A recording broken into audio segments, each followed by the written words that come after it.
go. If you don't like the cameras, please see somebody from CameraFraud, sign the petition. We're going to try to get the issue on the ballot for next year. Talk to the guys, get some more info, join the website. I'm a member, make some posts on Meetup. We also have someone else here tonight who would like to say a few words. I'd like to welcome Mr. Nick Coons. He is the Libertarian candidate for District 5, and he's running for next year. And here he's going to say a few words. Thank you.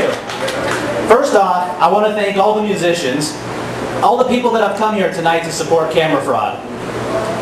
You guys have done an excellent job so far on working to put an end to these cameras and to government surveillance.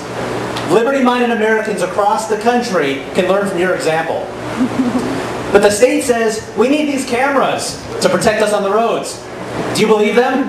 No! DPS says the cameras are working. Do you believe them? No! But as proof, DPS offers that from September of last year to December, collisions have decreased by 162 over the previous year. However, in Nevada, where traffic cameras are banned, collisions have decreased by 142 over the past year. If we take DPS's logic and flip it over back on them, we could argue that banning cameras saves more lives than installing them.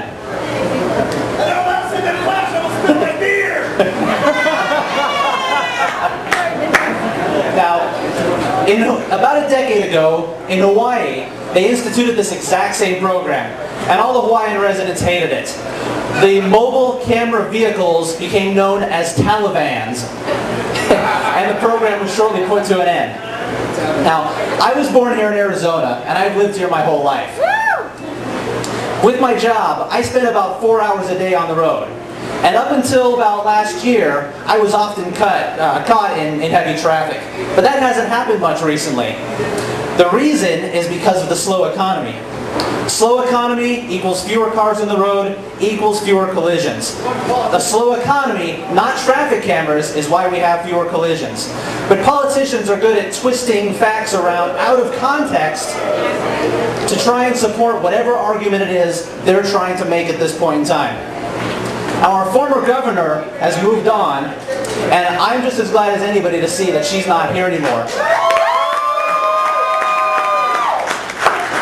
The only problem is now she's taking her dreadful ideas to the national level. For instance, last year, she suggested installing screensavers on the state government's PCs to cut down on the electric bill in order to fix the budget deficit. Brilliant. So that's like a drop in the bucket compared to what the budget deficit problem is. Now, over the past few years, our state politicians have been spending more money than what's been coming in, even in the good years. And they want to pin the responsibility on us. They can't balance their checkbook, and they want us to pick up the tab. Now, this is pretty common with politicians wanting to pass everything on to the rest of us. But they're always increasing more spending. They're wanting to monitor us and increase government surveillance. But has anyone ever considered that the politicians, not the citizens, should be monitored? Has anyone ever considered that our money should be kept with us because we can spend it more wisely than funneling it off to Capitol Hill? Now, I want to go to Washington to protect your natural rights as individuals, to protect your property rights, and to protect and remove infringements on your privacy. I want to go to Washington to be your voice of reason. Thank you.